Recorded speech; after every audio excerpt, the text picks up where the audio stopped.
Good afternoon, Luang Por. Good afternoon, Ajahn Sumedho. Thank you for offering to do another Q&A. So today is Wednesday, the 18th of December, 2024. Recently, we've received news of some friends or disciples who've had a relative diagnosed with cancer, or actually had relatives who passed away. So I was wondering if you had any reflections to offer around that today.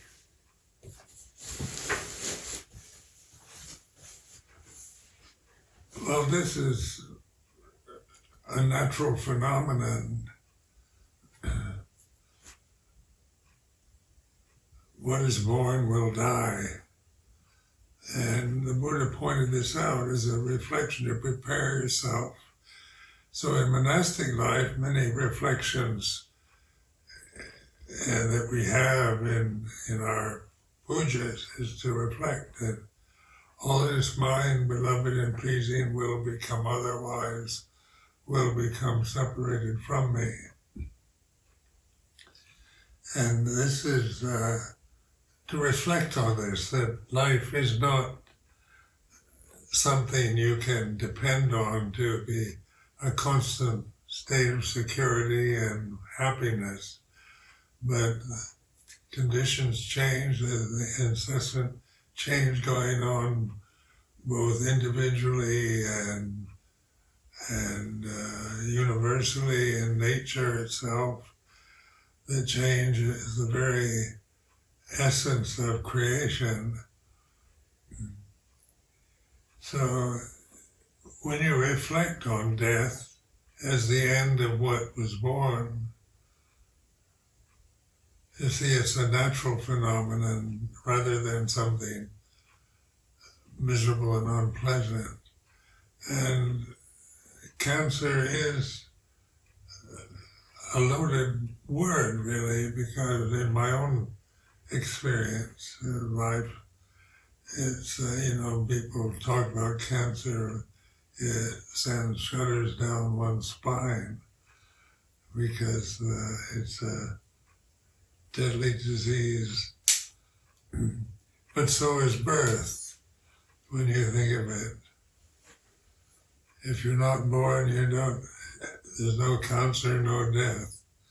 But in the mortal realities of our limited forms, we reflect on this, that stable relationships, safety and security guaranteed for a lifetime, to be with one's loved ones forevermore, are more like ideals than facing reality. They're hopes and wishes that can't be fulfilled or promised.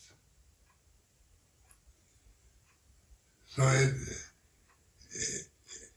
when you realize this for yourself, then you're prepared for the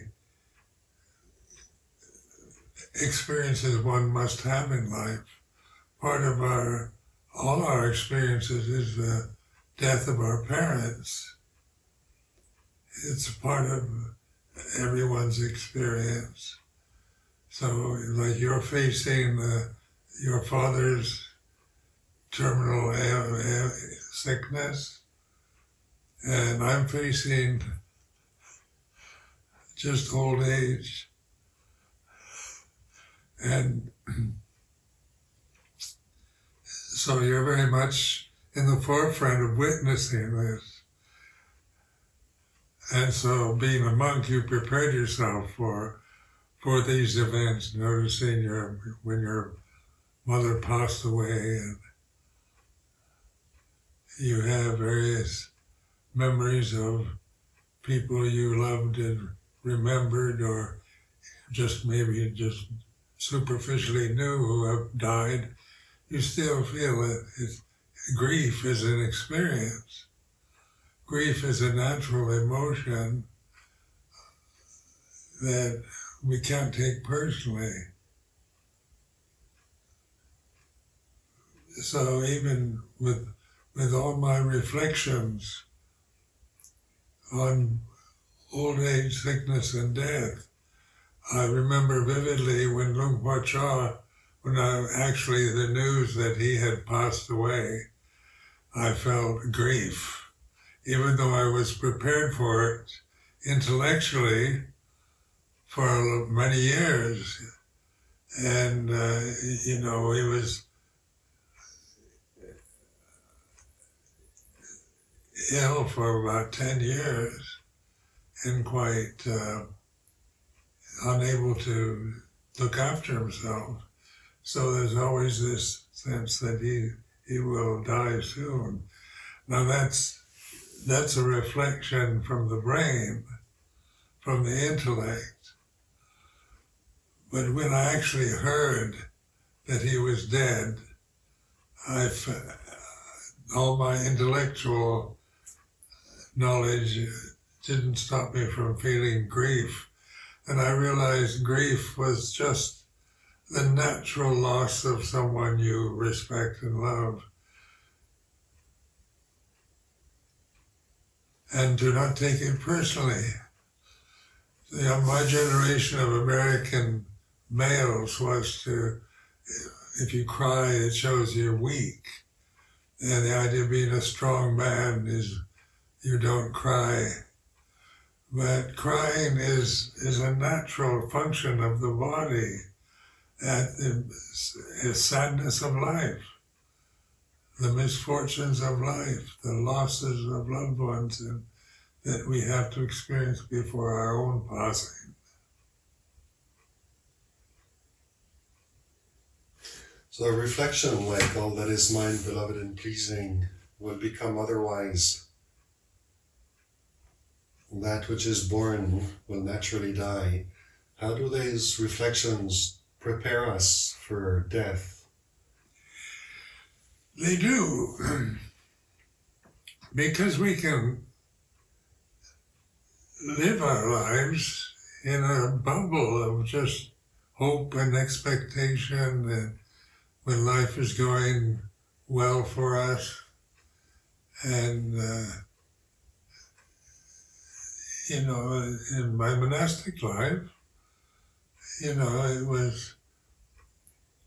I really liked monastic life, but still, the reflection on old age, sickness, and death, I found, prepared me for the realities of the death of my parents, my sister, my teachers, friends that have all passed away before I do.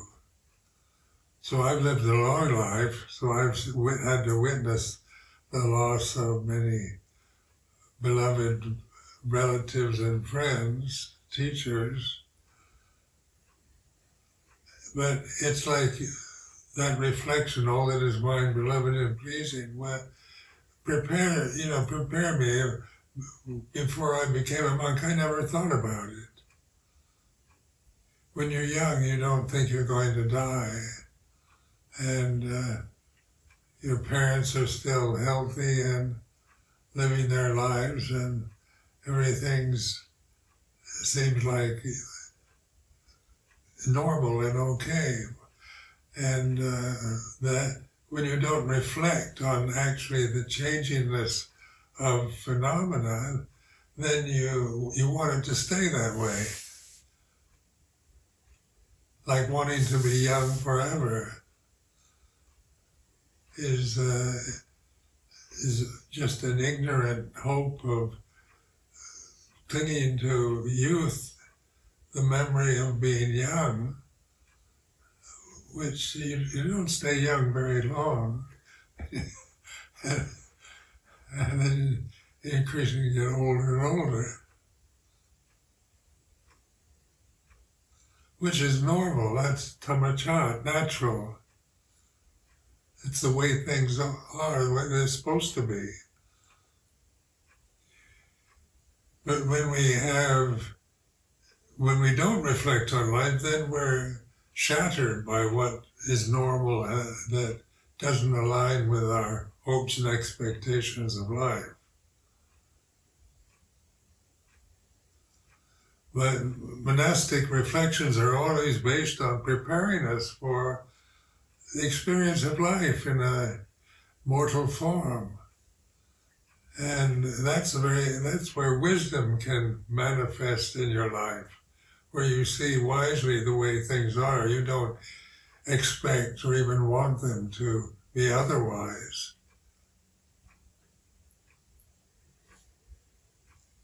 So death is a normal experience. Loss of loved ones through death is normal rather than abnormal or wrong. And when you reflect on it like this, then you learn from the loss of loved ones. You learn from the suffering of grief and sorrow rather than wallow in it or just try to take drugs or drink to not have to think about it. So it's very healthy. Last time you were speaking about fear and peace, and in this context sometimes there is this fear of loss, fear of grief, fear of suffering that comes into that reflection on sickness, old age and death. Yeah, well, fear is samsara, the world we're experiencing. And but when you reflect, what is the cause of death? It's birth. You're born to die. And that sounds pretty heartless, but it is kind of true. It is true. It's not just being cold-hearted about life. And being born means you're subject to cancer. Because old age, sickness, and death are part of our experience as human forms. Whether you're male or female, or rich or poor, white or black, it's the same for all of us.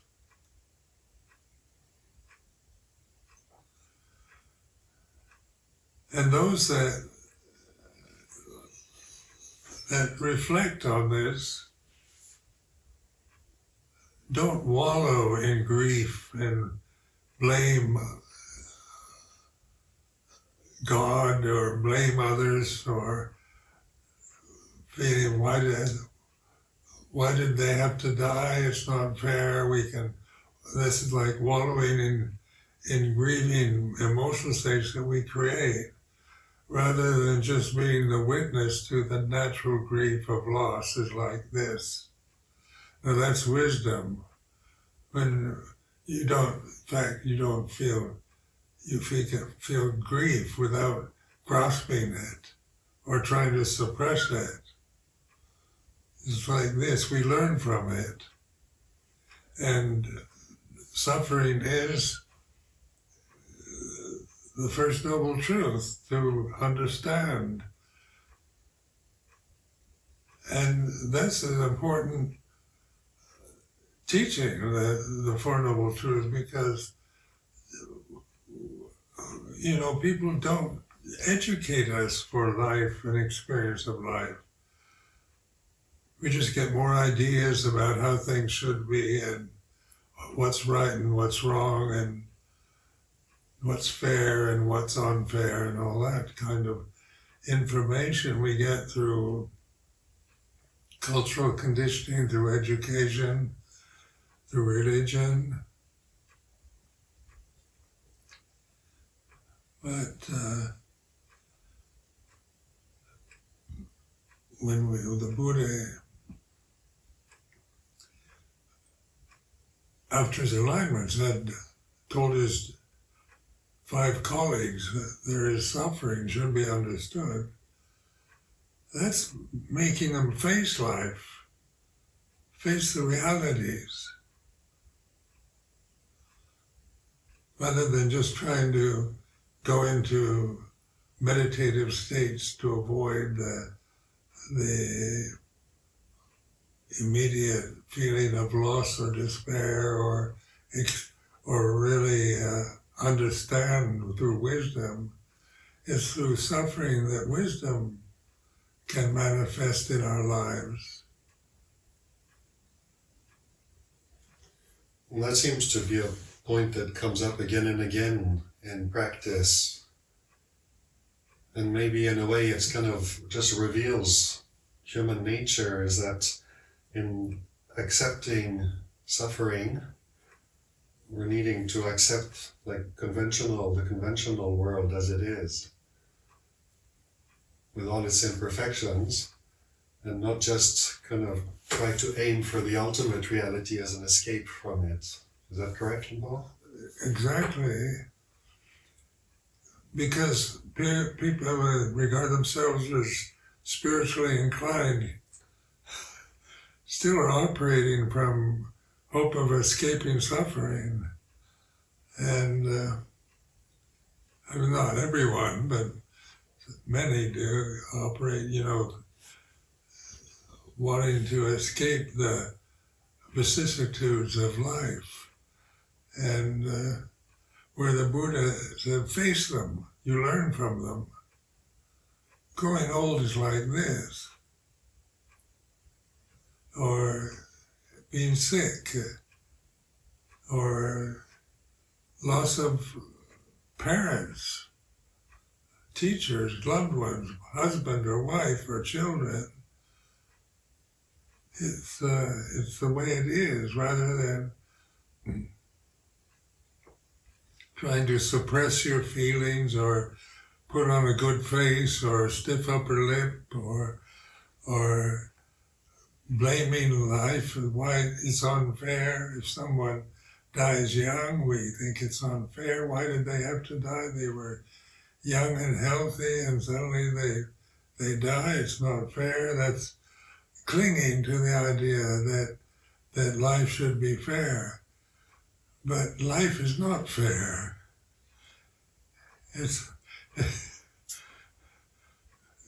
You can die at any time when you're in the womb of your mother, or after birth, or when you're 90 years old. It's not guaranteed that we'll live forever. There's no way any of us can expect to live forever. And that's one thing I found, that when you're old, you're ready to die, because your body is not going to ever get young again. And to drag around an aging old human body just to stay alive is not a pleasant perspective. So old people, many of us are looking forward to it. The final experience of samsara. And what dies, of course, is the body. Bodies die, but consciousness doesn't die. And this needs to be emphasized over and over again, because we're so identified with something so unstable and impermanent as a human body that we've lost track of what we really are. And like Buddhist meditation is all aiming to rediscover your true nature, is the deathless Dhamma rather than mortal form.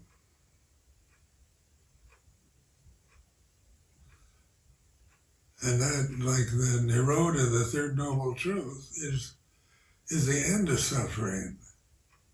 So those who meditate on the Four Noble Truths and realize the deathless, what do they realize when they're still young? They haven't physically died. they're not old, they're not sick, but they've realized Nirodha, or freedom from suffering. So what is it that recognizes freedom from suffering? Is conscious awareness. It's not a person, it's not personal, but the personal is about how I see myself as a physical form, a personality, a sensitive male in a universe, in a society, and identified with gender or age. Then that's all changeable and subject to change and humiliation, and all kinds of fears can injure the ego, can upset us emotionally, can be terribly unfair and unjust and disappointing. These are all part of human experience, of the mortal experience of life, which is the male-female human forms. But when you realize Nirodha, or the end of suffering, the body can still be young, but the end of suffering doesn't mean you don't grow old, get sick, or die. You don't feel sadness or grief at the loss of loved ones, but it means you're no longer deluded the way you were when your soul identities are with mortal forms, mortal conditions.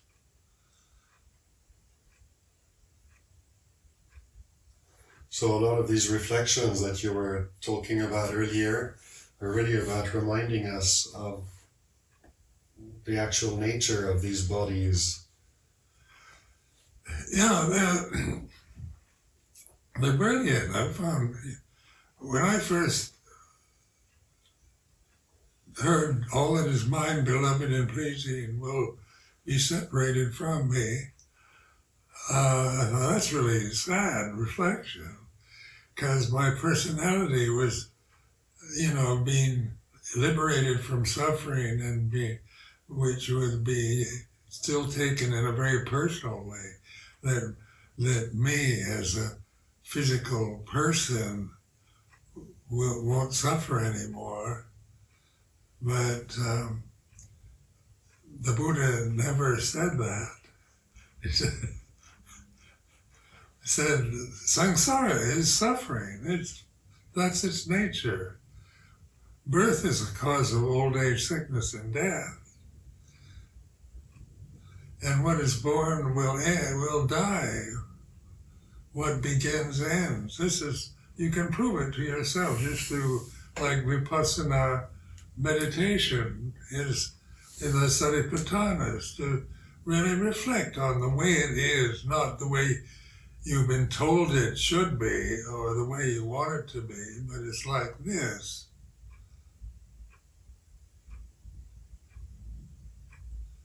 So what do you think the 5 colleagues of Gautama the Buddha, when they were so skilled at concentration practices, why didn't they see this before? Because concentration practices are still taken in a very personal way. And you're going out towards objects. So you're sending consciousness through sight or sound. And as long as you do that, then then you're missing the point. Wisdom doesn't come from that. Till you realize, like Gautama, the ascetic Gautama realized that this wasn't what he really became an ascetic for, was just to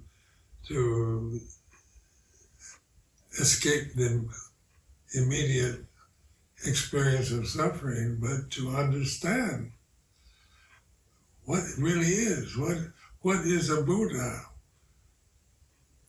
what was the difference between Gautama the ascetic and Gautama the Buddha? Was that Gautama the Buddha wisely reflected on old age, sickness, and death. Birth is the cause of death. Something as simple as that. And in this Theravada form of Buddhism that we've learned in Thailand, it's part of the lifestyle. We do it every morning and evening in our pujas. We have the Satipatthana, the four foundations of mindfulness, Four Noble Truths, the dependent origination, are all brilliant guidelines, directional signs to realize Nirodha, the end of suffering.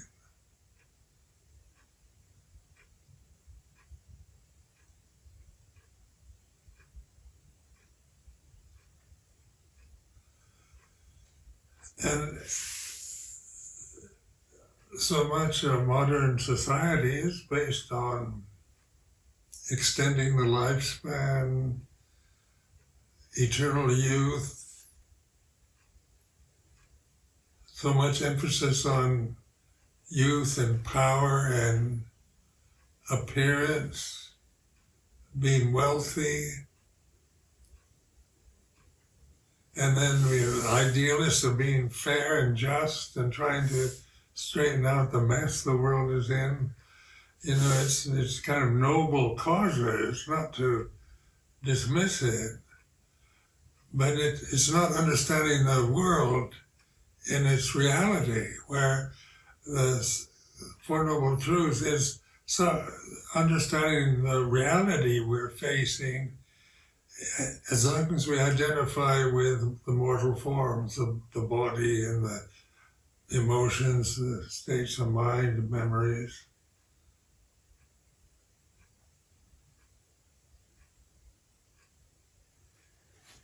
I like what you said earlier. It's not about escaping suffering, it's about understanding suffering. Exactly. Like wanting to escape suffering is still desire. You know, I personally don't want to suffer.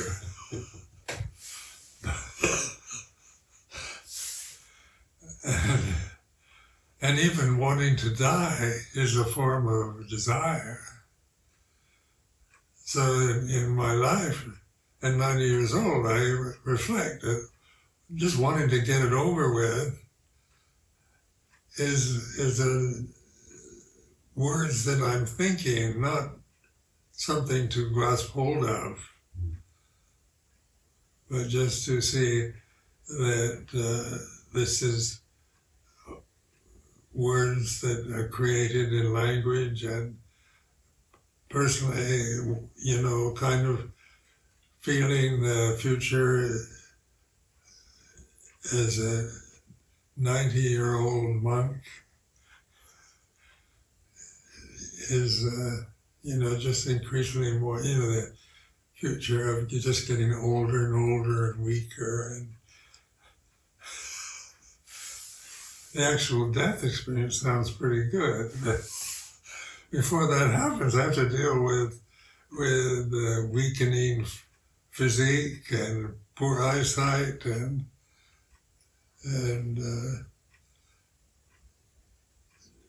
just you know, it's I could complain about it or want to just get rid of, just die, but through reflecting on birth and death, the Four Noble Truths, then I realize that just wanting to die is still a form of desire that I create as a person. It's not wisdom that says that. It's just the human personality conditioning. I don't want, you know, personally to suffer the inconveniences of old age and disease. But as a Dhamma reflection, old age and disease, if that happens, then that's the way it is. You know, it's a normal experience of forms. That's the way they go. They're doing what they're supposed to do. This body is doing what it's supposed to do. it's not like something wrong or unjust or unfair about it. It's just amazing that it's lasted so long and still quite healthy. So the sense of gratitude for that. From all of us as well, Luang Por.